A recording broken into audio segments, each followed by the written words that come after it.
My name is Patrick Janik. I'm a teacher, a retired teacher now. I worked in the school system for approximately 35 years in the school system and also privately. I have a teaching certificate through Simon Fraser University and a diploma in assessment through the University of Victoria and a master's degree in special education from the University of Victoria. I've worked with children from kindergarten to grade 12. I've been a classroom teacher. I've been a homeschool teacher. I'm a mother and a grandmother, and teaching children is my passion in my life. I think what's brought me back today here is my concern that trauma in our schools is increasing. I think that we acknowledge that in our society, and I'm troubled by the divisiveness that seems to be occurring between community, families, and schools. Schools have the authority, governments have the authority to be in a position to create safe environments in the school for all people. When governments and schools make the decision to exclude some families, they're actually going against what the UN has asked about their mission statement that we oblige, which is a world free of violence and discrimination based on SOGI. That's brought me back into the school system, or at least talking about the school system. So I'm going to be looking today then at trauma. And I've been around long enough that I've watched my children go from beautiful little boys and girls in the system to young people that graduated and moved on to families of their own and became stable people in their communities.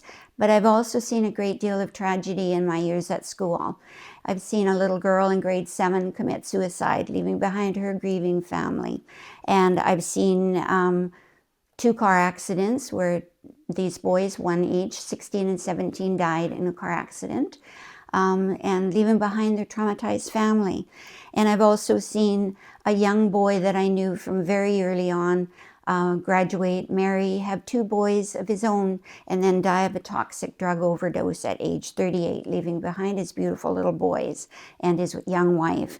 So I've been around enough to see a lot of trauma, and I see it continuing in our schools today. Gabor Mate, the famous speaker and public speaker and expert on trauma, said we need to become a trauma-conscious society. And why is that? It's because we know that trauma is escalating now in our society. And SOGI, sexual orientation, gender identity, may have the intention of addressing that. And it might address it for some marginalized groups, but trauma remains for a great many other kids in the school, and we need to be looking at that as well. Research tells us, MRI studies, brain research, that shows us that the impact of trauma is continuing in our schools, and that it changes the brain and that changes how we process information. We know that trauma passes down from one generation to another. We know that trauma actually changes the DNA and can be passed on in that DNA change in utero. We know that trauma changes how we process information. And we also know that trauma impacts kids with attention deficit hyperactivity disorder, kids with autism, learning disabilities. It increases anxiety, depression, and just overall diminishes the children's ability to succeed in school. And we know that trauma is sitting in every classroom in the school, in every province, everywhere in Canada. We know that by our statistics. We also know that we'll be receiving approximately 85,000 new, we're receiving 500,000 new people coming into Canada every year for the next 3 years. And in those groups are 85,000 children, people that will be coming with trauma backgrounds from humanitarian and refugee status backgrounds. So trauma is coming, more trauma is coming. It's pervasive, it's not being recognized in our system, and we are not looking at the causes of trauma, and we are not looking thoroughly at how we can address trauma in our schools. We know that there's lots of diversity in our schools. We are looking to have a world free of violence and discrimination based on SOGI. That's what we're being told. However, our schools are not acting respectful. They are not including in all parents and families within the schools. And we are not looking at the traditions, the languages, gender differences, and differences in opinion. And we need to be looking at that. All children and all families need to be included in our schools. When we look at the pressure on our schools and in the school classroom and the pressures on the staff in the schools, it's real. If you look at the statistics, any classroom that's approximately 25 to 30 kids is going to have approximately 3 children in that classroom with neurodiversities, approximately 3 children in those classes that are going to be either probably experiencing mental health in their families and later on manifesting mental health in themselves in their school. We see about maybe a 0.75 LGBTQ children, 2 to 3 children that will come from an ethnic and cultural background, and 1 with special needs. So in those classrooms, we have a great many needs. And of course, we aren't looking at them thoroughly and completely, and we know this through the statistics. And the first place we need to begin making changes is in the schools and in our governments. We use assessments in the school to help us identify kids that are at risk, and that's not being done in the SOGI protocols. SOGI, the sexual orientation, gender identity, because of the rights of the child, they're suggesting that assessments should not and are not currently being done. We do assessments to help the child. This picture shows what an assessment is all about. It's to identify what is needed and to give that to the child, not to find out what's wrong with the child. So we can predict by statistics now the source of what's coming. We can predict the problem itself and how it's going to manifest. We can predict that we are not addressing the children adequately. The statistics are telling us that we're failing, that abuse, substance abuse is escalating, mental health, chronic stress, addiction, ethnic and racial bullying, all are on the rise. At risk is also on a rise. All of this we know. So I'm going to show some of the stats now, but we already know these statistics. 10,000 kids have now died, or young people, I guess, in our province of BC from toxic drugs. We know that children now are participating in the drugs at a younger age. 68,000 kids now are identified as meeting the criteria for substance abuse in BC. And that recently we lost another beautiful child, 10 years old, to toxic drugs, 10 years old. We know also in terms of gender incongruence, gender identity issues, that uncertainty, that there's been a rise about 3,000 to 4,000% in the number of children that are identifying as having gender incongruence in the school. In those rises, we are also noting another trend. Approximately 49-4 girls are outnumbering boys now in their gender confusion. And we're going to look at that later, why that might be so. On the right side of this graph, you'll see these are all Canadian stats. The left side are UK, United Kingdom stats. But this is a consistent trend throughout the Western world.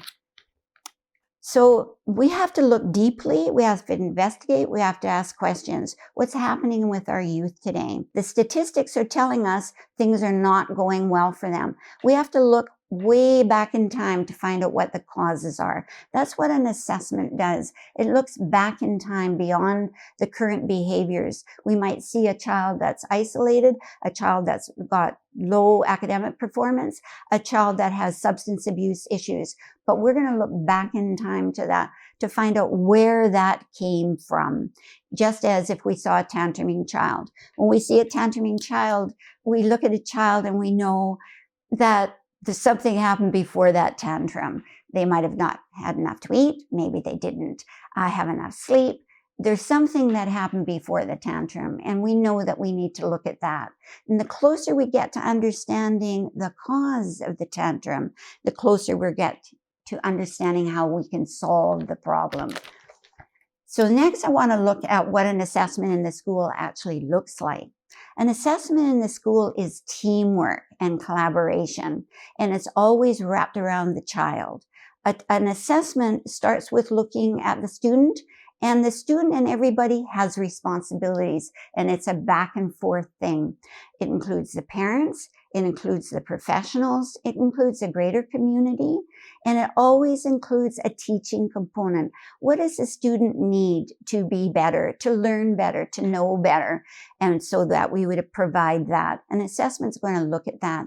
An assessment always also monitors that.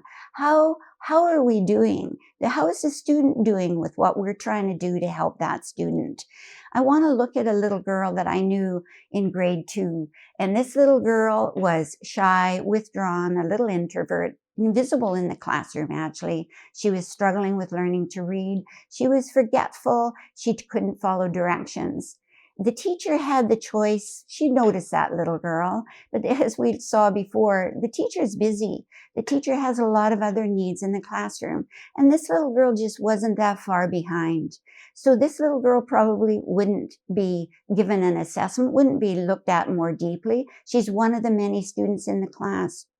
But if you looked at that child and you asked a little bit, you would find that this little girl's mother lost her newborn baby, a little son, 2 months ago, that mother is in a catatonic emotional breakdown, and that the father is trying to work with the family to help the family. The father is struggling not just with his wife. He has a job.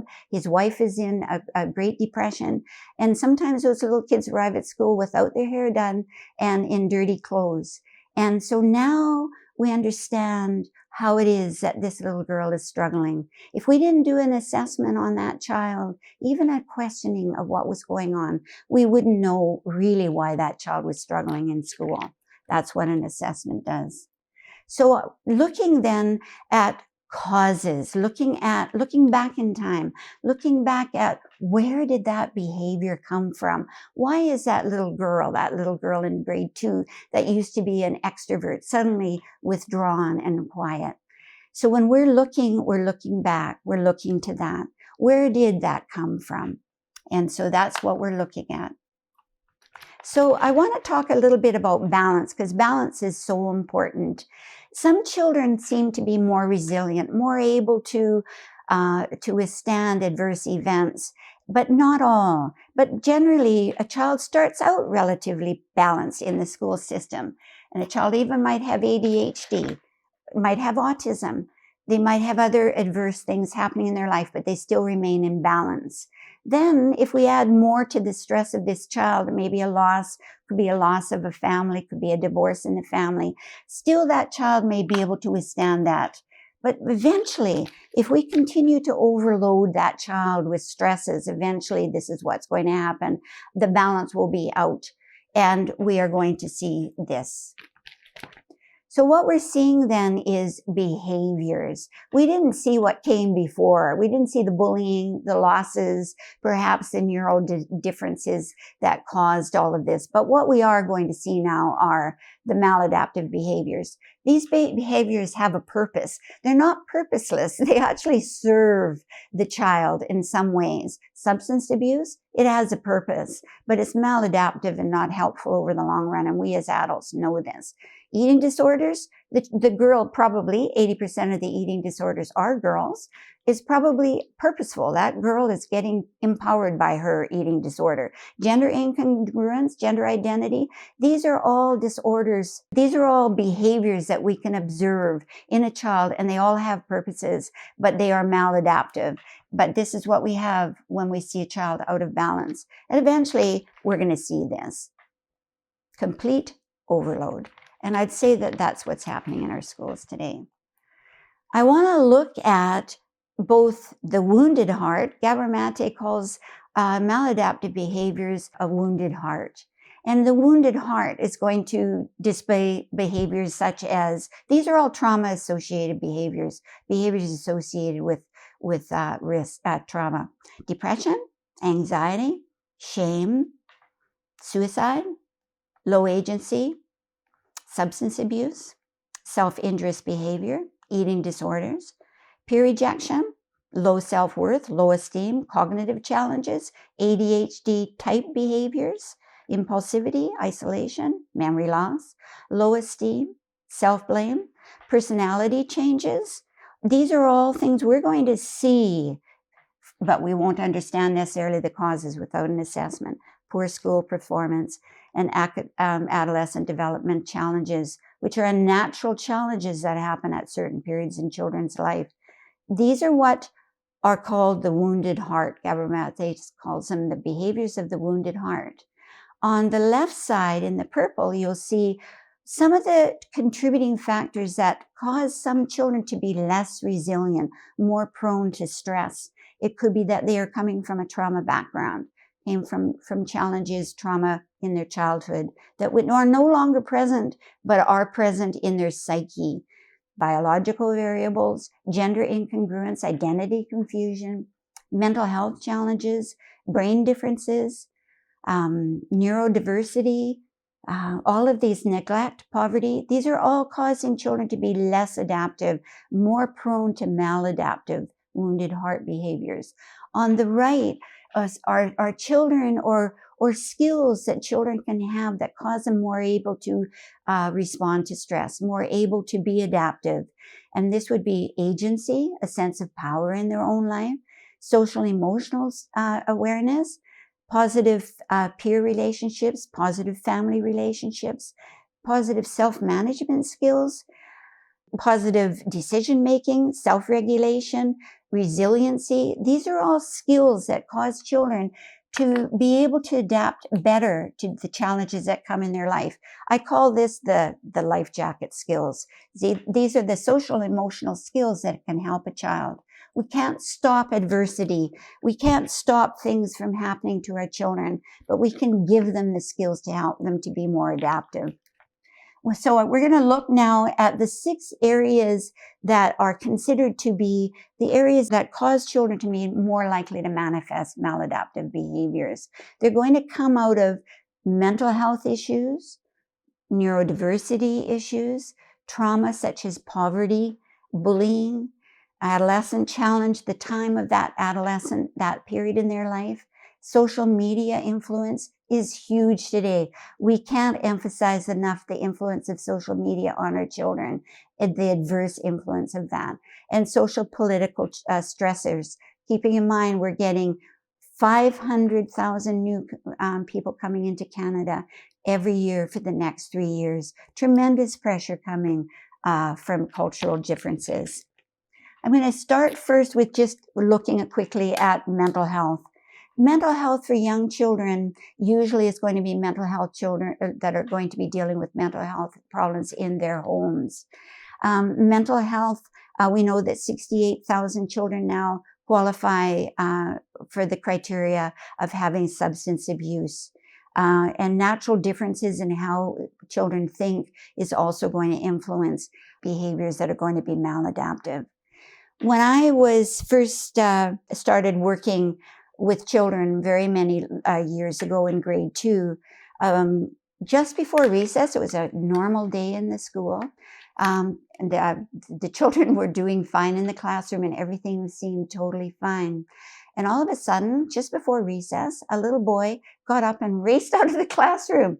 And because I was a young teacher at the time, I left the class and I chased that little boy and I chased him all the way home to his house. And what I found that morning for that little boy who was sitting in my classroom looking in all ways like every other day, his mother had committed suicide that morning. And there he was in the classroom with me and I had no idea. That's trauma. And so another example I want to say, and these are things that happen behind the scenes that we don't know. These are children that are dealing with mental health in their family, but they're not exhibiting it necessarily in school, but they are dealing with this. I once worked with 2 little sisters, and they were lagging in school academically. They were struggling learning to read. They were struggling with memory. Sounds familiar with the other little girl. And one day they didn't show up to school. The 2 of them just disappeared out of school and they were gone for over a week. And the school, we decided to contact social services, and social services got to the home a few days after that. So it was about 10 days later. Those little girls had been locked in the house with their mother. Their mother was convinced that somebody was going to get them. The mother was terrified, and so were the girls. These little girls had been dealing with that for quite some time. And I didn't know that when I was working with them. This was mental health that the girls were living with every day of their life. Coming to school, struggling in school, but coming from a home where their mother, single parent family, was struggling with significant mental health issues. So mental health is a big one for our children. Neurodiversity. All of our brains process information differently, think differently. But neurodiversity can impact how our children process information, how they see the world. We know that in gender incongruence, gender identity is strongly correlated with neurodiversity. I worked with a little boy that had fetal alcohol syndrome. He was a really great little kid, grade 6. But he was often duped by his friends and made a joke of that he didn't know and didn't recognize. So that was part of what I was helping him with. So one day, the kids went to the gym, and one of his friends told him, the kids used to always drop off their watches. They'd take their watches off, go and drop their watches off at the office, and the secretary would look after their watches till after the gym, and they would come and pick their watches up. And so one of their so-called friends of this little boy said, well, he should go and get the watches and just keep them. So that's what he did. So he went to the secretary, got the watches, and she, of course, gave the watches to him because her assumption was that he would return the watches to the rightful owner. What happened, though, was that he kept the watches, and then after school, he went and was trying to sell the watches to the kids that the watches belonged to at the bus stop. And he didn't even realize his criminal activities were so transparent. Why? Because he processes information differently. He sees the world differently than some of us might see us. He's very vulnerable. Those are the children that we call at risk that we have to protect. He never did fully understand, even though we tried to help him understand why that wasn't a good thing that he took those watches, because he kept insisting that the secretary had given the watches to him. And actually she had, but that wasn't what her intention was. The other story I want to say is about a girl with autism that I worked with. And we were talking about communication and the difficulty of language. Kids with autism are also highly correlated to gender incongruence, gender identity issues. And we were talking about the fork in the road. A fork in the road, you turn left at the fork in the road. And she became quite concerned because she thought, well, that's stupid. Why would anybody put a fork in the road? And so I was saying to her, well, the fork in the road, that means you turn left. It's a way, like you could turn right or you can turn left. And she got more and more upset with me. And I kept saying, well, it's a way of defining, you say the fork in the road. And she kept saying, well, that is really stupid. Why would you put a fork in the road? And I realized this is what she was talking about. And I was talking about another kind of a fork. And her upsetness about it with me was because I wasn't understanding what a fork is, because she's a literal thinker. She has autism. So that's why we have to watch children like that so carefully and protect them so carefully, because sometimes they don't understand an event and circumstance as we might see it. Trauma. Trauma is considered, poverty is considered a part of trauma. Poverty is a neurotoxin. Think about that, a neurotoxin. This is what the research and studies are now calling poverty. Poverty as a neurotoxin. Think about taking a little bit of a neurotoxin every day. That's the children living in poverty. That's the limitations of their everyday background. Poverty results in a 13-point decline in IQ scores. 13 points. That's huge. That's significant. There's another point that I want to mention about poverty is that it reduces self-regulation. It reduces the ability to monitor yourself in what you do. in how you behave, in how your impulse control. Poverty influences all of those. It even reduces the gray matter in the children that are impoverished in their brain. And so they think differently. And we have to protect these children, help them by helping them with skills that they need to function in the world. And we have 13% of our children live in poverty in BC. So this is another huge trauma that we have to be looking at today. I witnessed early on in my career, again, a little girl. Girls tend to be the ones that go inward and self-destruct. Boys are the ones that go outward and bash and crash. So sometimes, often, I think more so than just sometimes, girls are not noticed in the school system. They're under-noticed, underserved. This little girl, I was walking in this parking lot, and her mother drove up and grabbed the little girl by the hair and tossed her from the back seat of the car onto the pavement. And that was when I realized this little girl's learning problems had nothing to do with any inadequacy, any lacking within herself. It was to do with what she was having to deal with every day. And another little boy that I worked with, and trauma is very difficult to identify. This is the point that I'm trying to say, and all the years I worked, I still missed it. This little boy was a bully. He always had to win. He always had to be in front of the line. He shoved and pushed his way through the classroom, and he wasn't popular, and he didn't have very many friends. And so when I was working with him, I thought I have the clever idea, we were playing cards, that I would demonstrate for him what it was like to always lose because he cheated, and why the other kids wouldn't want to play games with him, and what it feels like to be playing with somebody that cheats. So while we were playing the game, I started cheating very overtly. And I started winning very clearly. And as I cheated more, he became more and more upset.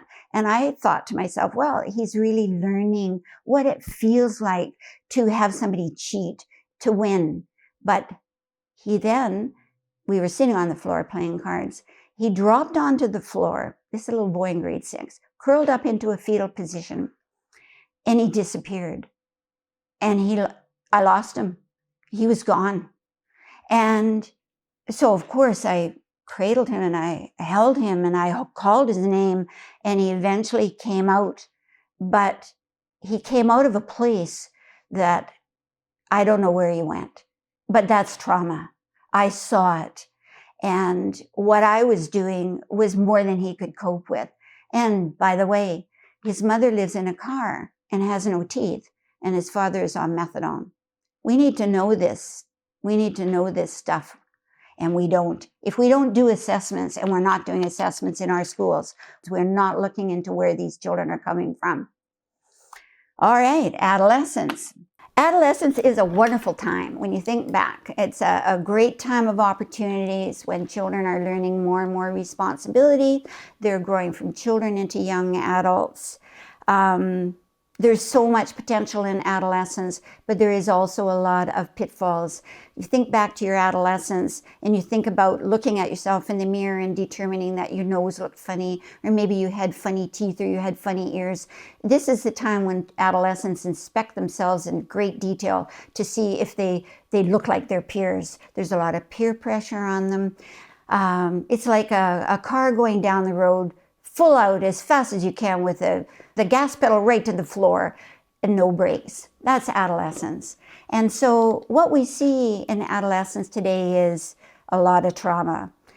700 kids die every year in Canada, car accidents. 50,000 kids are harmed in car accidents every year. This is Canadian statistics.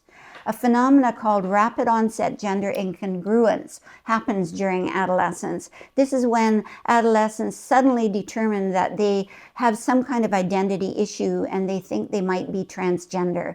This is all statistically validated. These are all concerns. These are things that can happen during adolescence because the adolescent brain isn't fully developed. We know this, not till 25.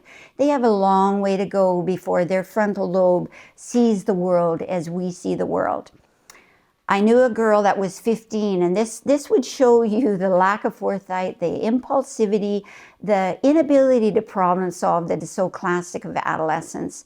So she went into a store to return two shoes that she had without a receipt, and she was expecting to get a cash refund for these two shoes that she had. But instead, what she got was the manager took the shoes, told her to get out of the store, and told her to come back with her parents. So why would he do that? Well, because the shoes were not matched. There was a size 7 shoe and a size 8 shoe, and they weren't the same shoes. And she had stolen those shoes from the front of the store the day before. So they were clearly stolen. But she didn't have enough problem-solving ability. She didn't have the adult perspective to see the risk she was taking in taking those shoes back to the same store that she had stolen them from. That's very typical adolescence. Adolescence is a time they need special nurturing, special care. Okay, social media. I can't emphasize enough how much social media is impacting our children today. Of all of the areas that we might look at that are causing trauma in our children today, social media may be one of the biggest ones. Kids today spend, by stats, 2 to 4 hours a day on social media. Social media is telling them how to behave, what values they have, their attitudes, how they socialize. This is all social media. Social media is telling them there's 68 to 85 different gender identity options that they can choose from.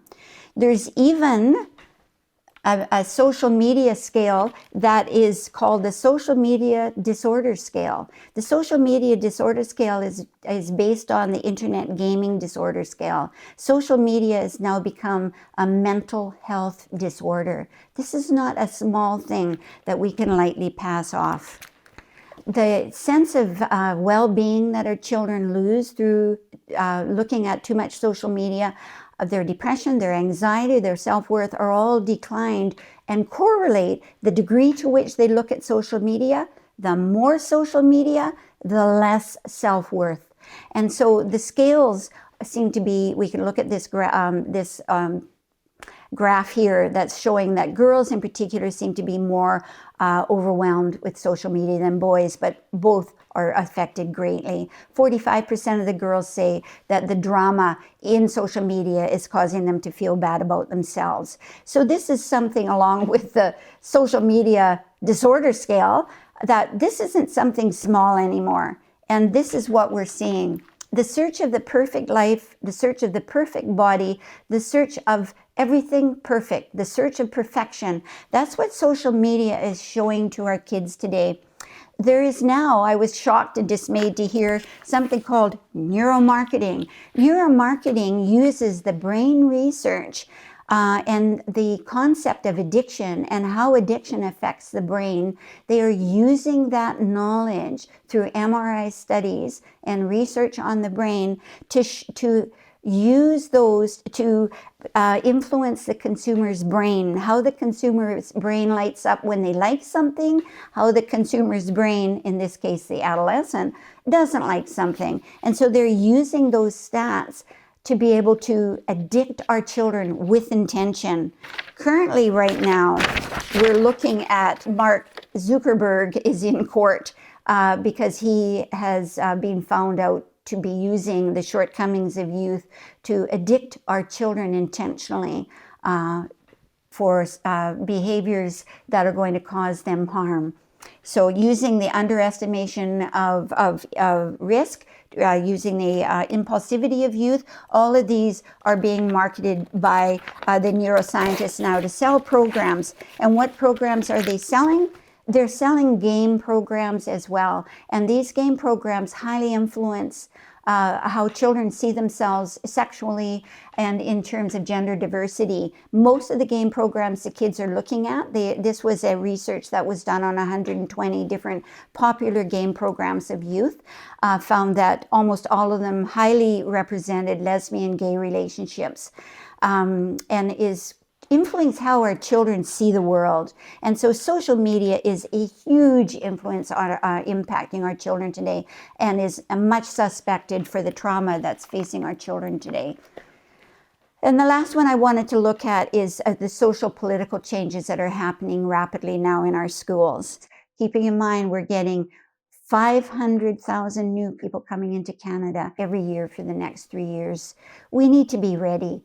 54% of our kids in schools have witnessed or have experienced bullying in our schools. 30% of the girls over 15 in our schools have been sexually assaulted. These are Canadian stats. These are current Canadian stats.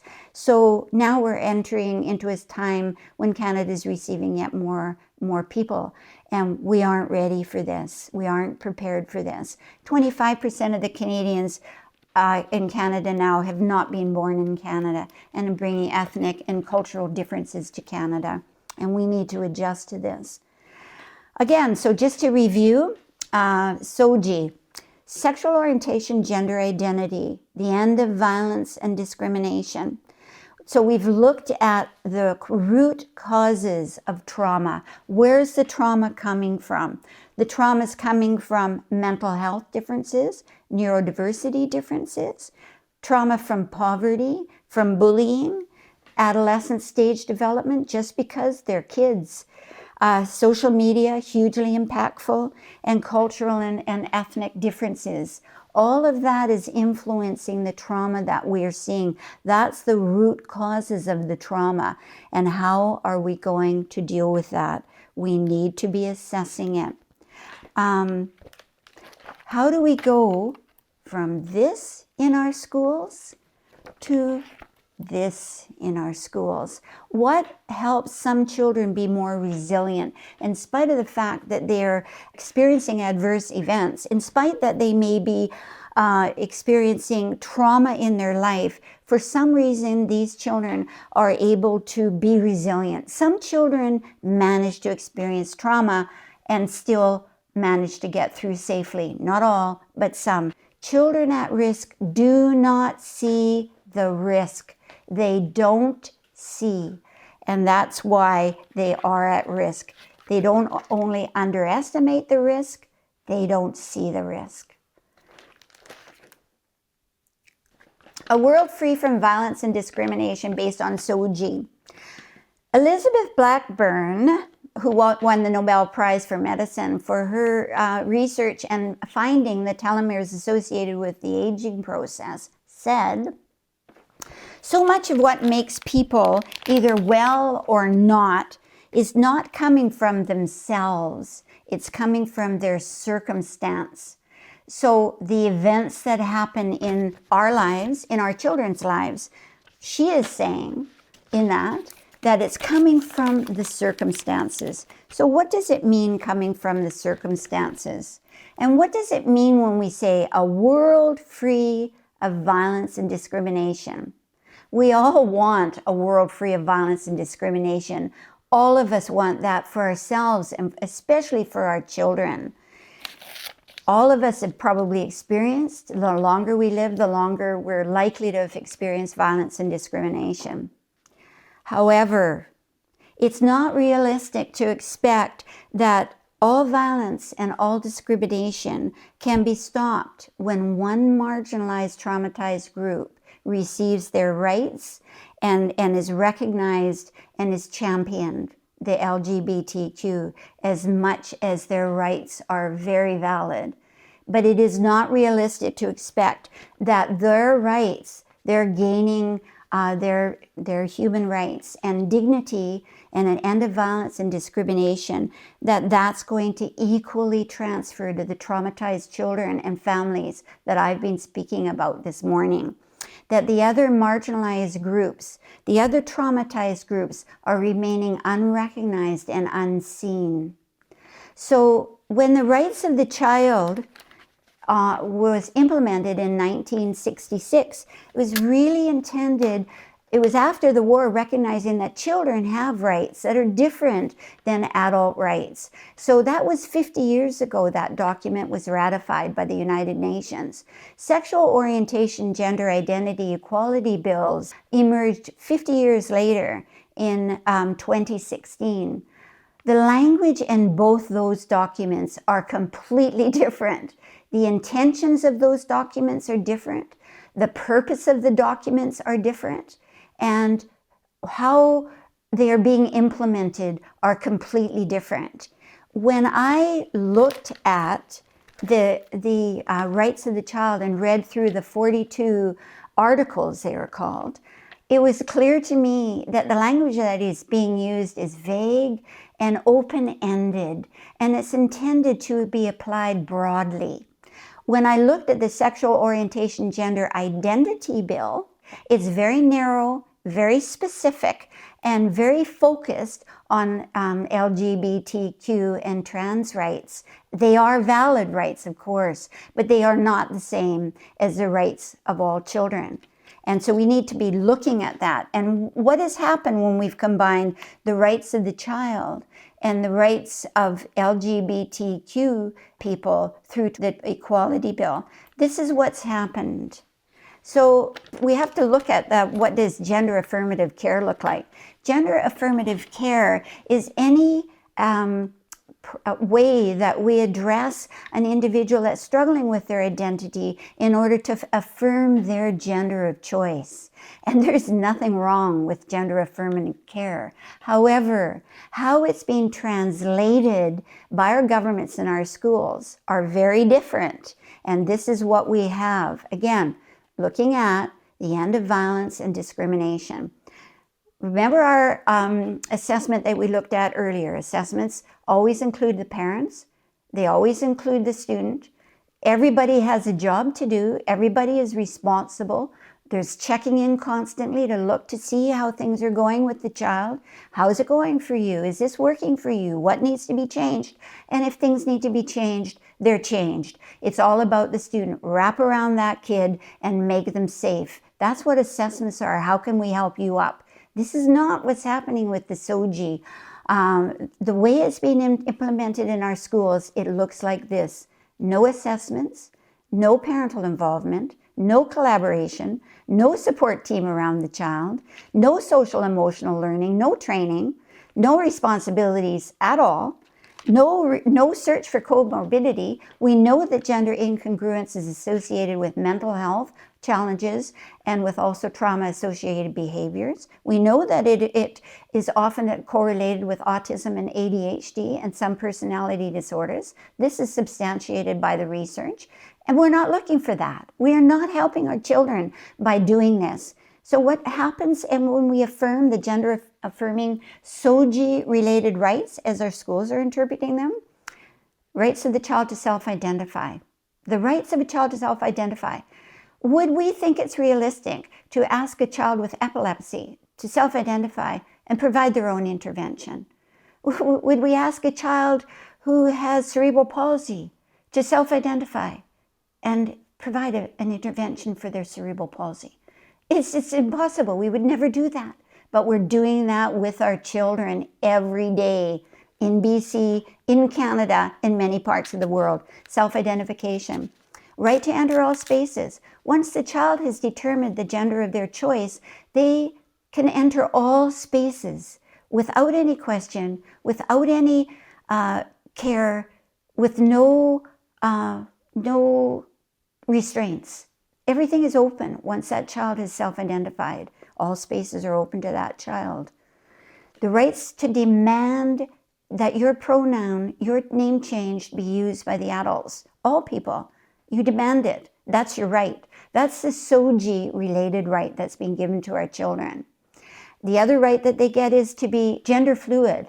They get to transition. There's 68 to 85 different gender forms now, according to the LGBTQ data that's coming out. So gender fluidity means a child can move in and out of the gender of choice as they feel inclined to be.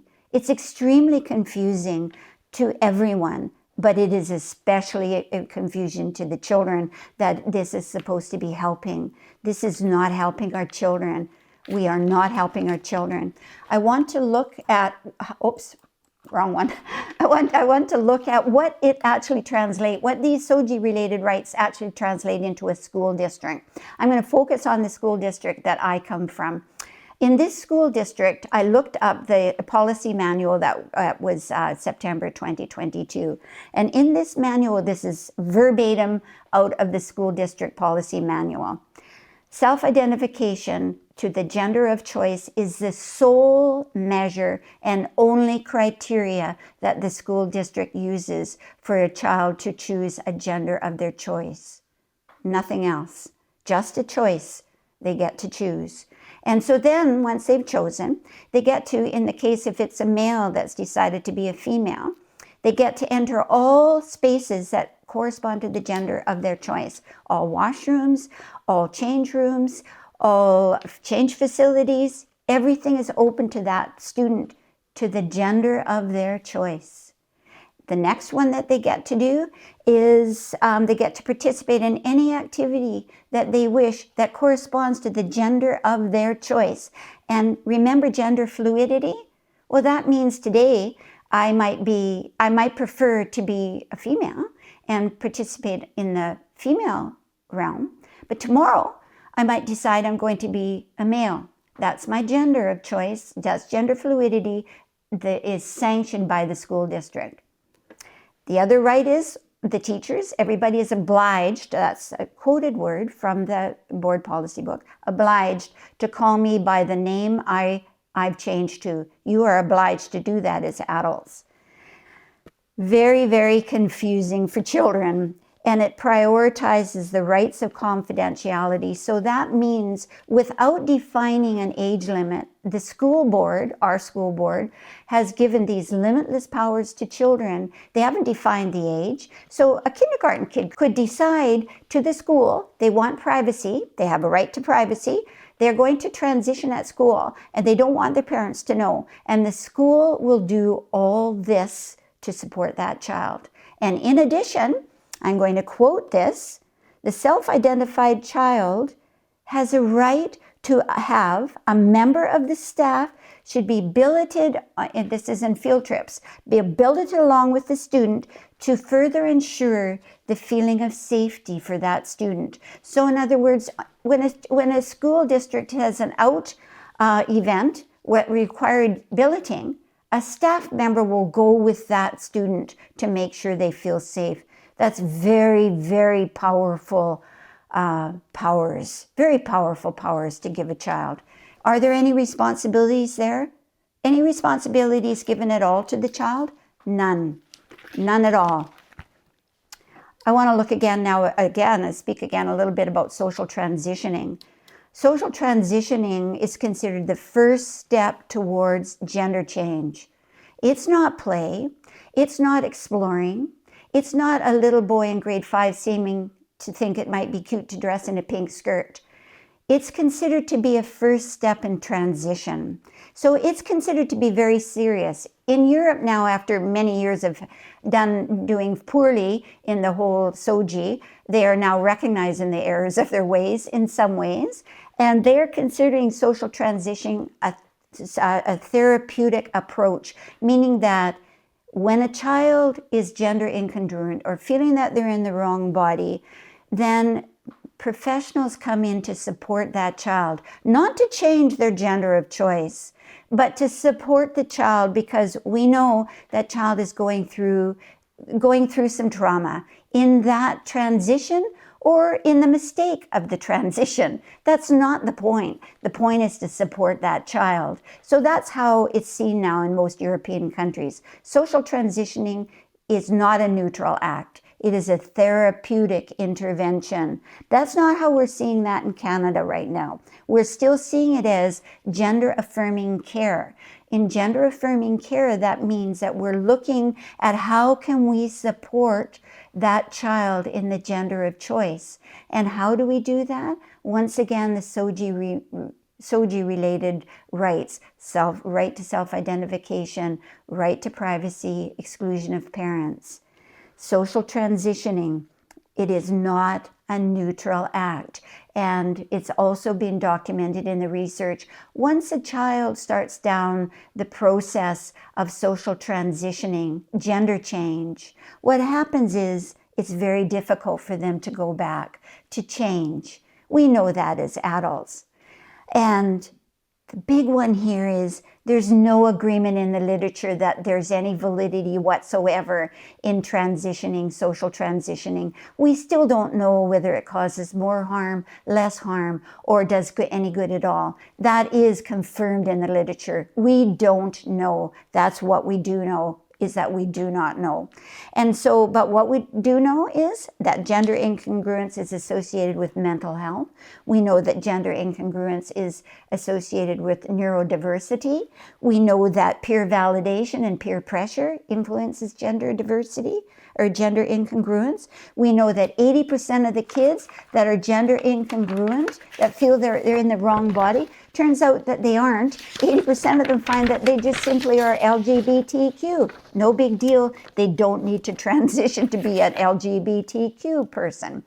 And that most of the gender incongruence is influenced by social media, a great deal of it by social media and what the kids are learning on social media. Balance. We have used in the SOGI, sexual orientation, gender identity, protocols implemented in our schools. We've looked at the rights of the self-identified child to transition to the gender of their choice.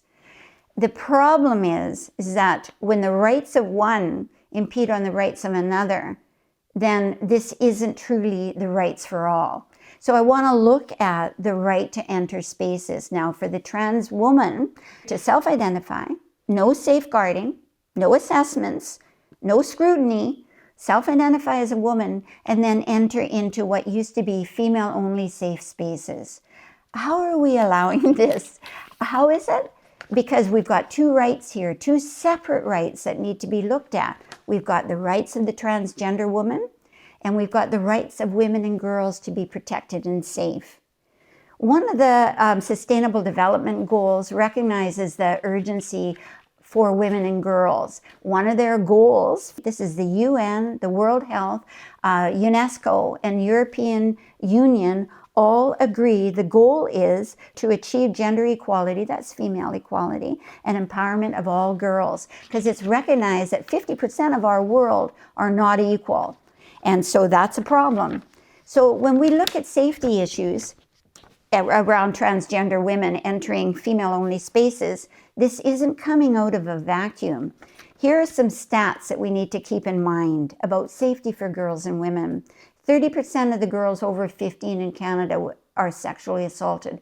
Canadian Stats 2022. World Health 2022. 1 out of 10 girls are raped worldwide. 20% of the girls in the world have been sexually assaulted and violated in childhood. What about the 1,200 to 4,000 Indigenous women that were murdered recently in BC? These weren't males that were killed. These were women and girls that were killed. The fear around the women's spaces being entered into by self-identified transgender women is real. This is a real human rights violation.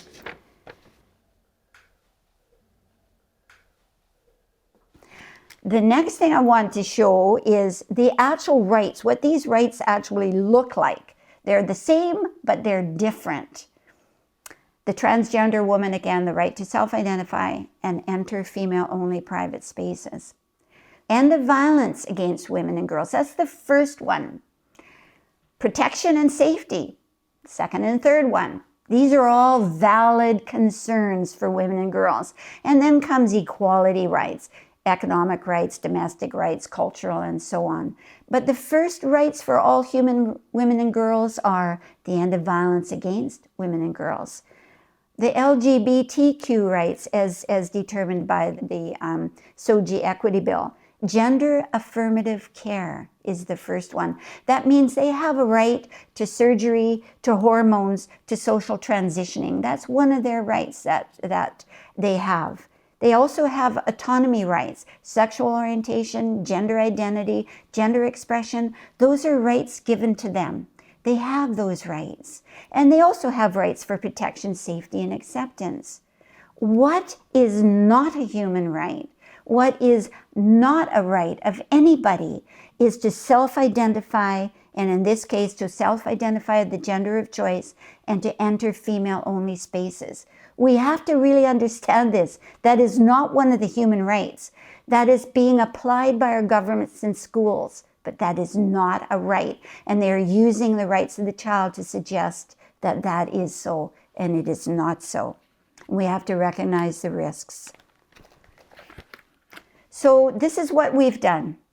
I looked at an article that was titled Child's Voice versus Parent Control. This was an article written by SOGI Lee of Columbia Law School, volume 117. This was from page 7. Parental rights act as an obstacle to Article 12. Article 12, I'm going to look at that in more detail. In the rights of the child, Article 12 deals with the views of the child, how the child sees the view, and how the child can use that view that may be different from a parent, how that child can express the view. That's Article 12. So now the dilemma, because some of the SOGI protocols are being looked at more legally, now they're looking at the parent as an obstacle and how they can use the rights of the child to overcome the rights of parents. This is a debate that's happening right now. And so they've combined the SOGI rights, the sexual orientation, gender identity rights, SOGI-related rights, with the rights of the child, and they've made it one monolithic piece of legislation that they're trying to, and they are successfully putting into the schools and into the governments, into everywhere. And this is causing considerable problems in all kinds of ways. And we'll see why in a few minutes.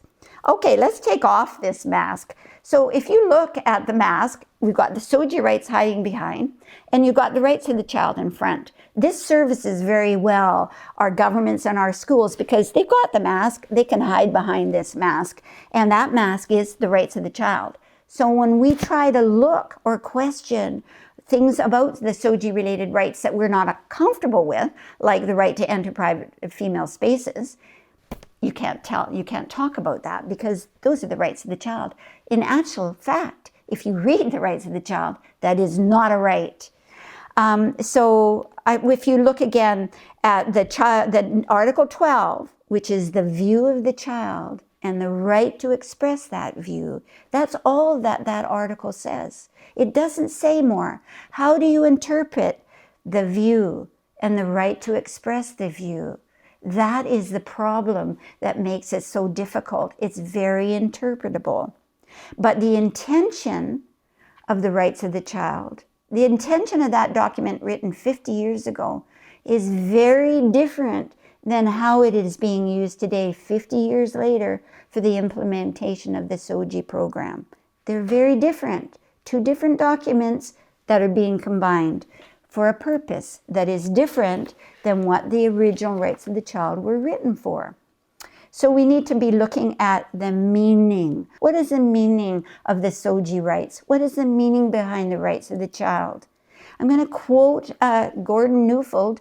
He is a developmental scientist, an author, an international speaker, and he had the keynote address to the European Parliament, and this is what he said. This is to do with parent involvement, so important to success for children.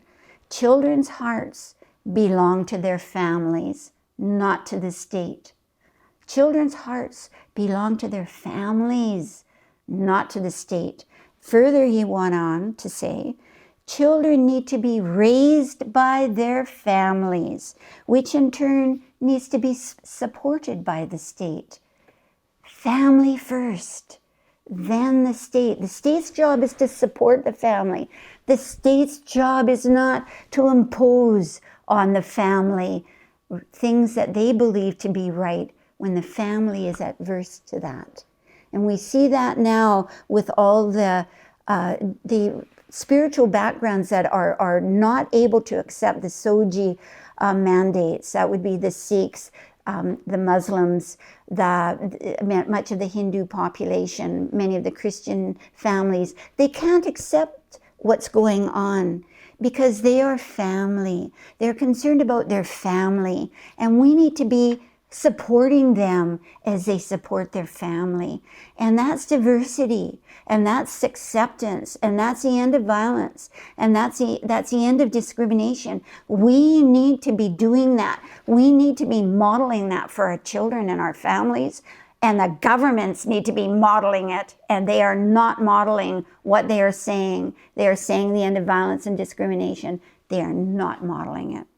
I'm going to look just briefly now at the rights of the child, and this is going to be very brief because it's complex, but I want to look specifically at the vagueness of the language. It's the document written 50 years ago, Rights of the Child, and they were couched in a language that was open-ended. It wasn't intended to be specific and say, right for affirmative care. It doesn't go like that. It'll say things like, this is Article 3, 42 articles, Article 3. The best interest of the child shall be the primary consideration. Who determines what the best interest of the child is? Who defines what the best interest of the child is? Is it the state or is it the family? Article 5. The state shall respect the responsibilities, the rights, and the duties of the parent to provide appropriate direction and guidance in a manner appropriate to the evolving capacity of the child. The evolving capacity of the child. Who determines the evolving capacity of the child? The state? Currently, the state and the school, our governments, are determining that. They are using the rights, these articles, the rights of the child, to implement SOGI. Who determines what is the evolving capacity? Okay, Article 12, that's the one about the view. The view of the child being given due weight in accordance to the age and maturity of the child. The child's view and expression of that view will be respected. What does the view mean?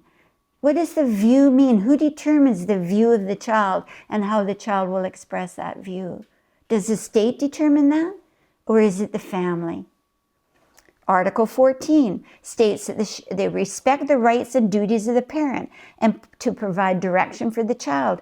These are recognizing the importance of family. All of these recognize the importance of family and community. What is our state and school doing right now? They are stopping that engagement. They are blocking collaboration. They are stopping engagement. They are stopping it. They are going against the rights of the child by implementing what they're doing in the way that they're implementing. We need to read this document because clearly what is happening in our schools goes against the rights of the child. So recognize and respect the rights and duties of parents to provide the best direction for the child. Article 14. And the last one I'm going to give you now is Article 18. Parents have the primary responsibility for the upbringing and the development of the child. Now here's how SOGI is slipped in. This is also part of Article 18. The best interest of the child shall be their primary concern. What is the best interest of the child? Who gets to determine that? Right now, the state is determining it. And they're determining that we don't have enough love in our heart to allow our LGBTQ trans kids to be who they are. And they're taking over that role. Okay, I want to look now at why assessments are so vital. Why do we need assessments? We need assessments because it brings in a team. It's collaborative. It's together. It's working in community together for the sake of the child. Everybody has a job. Everybody has a responsibility. There's learning outcomes as a result of an assessment. It's a hand up for the child, but the child is also responsible. The child is engaged. The child has a job. The child is given responsibility because rights have to be given with responsibility. You cannot give a right without a responsibility. They come together. That's what an assessment is. That's what we are not doing with SOGI. All right, let's look at responsibilities. Our schools, our governments have given limitless rights to our children without parental involvement, without collaboration, without assessment, without any recognition. They're not looking at the stats. I've spent the last 6-7 months looking at the stats, European stats, Canadian stats, BC stats, Japanese stats, all the stats I could find. I have so much research. What is the research telling us? It's telling us that you can't give someone you can't assign rights and then have no responsibilities. They come together, and that this is not working. That's what the statistics are telling me, and I can tell you that with certainty. We can't do this. So if let's just look at the SOGI related rights. So the right to self-identify.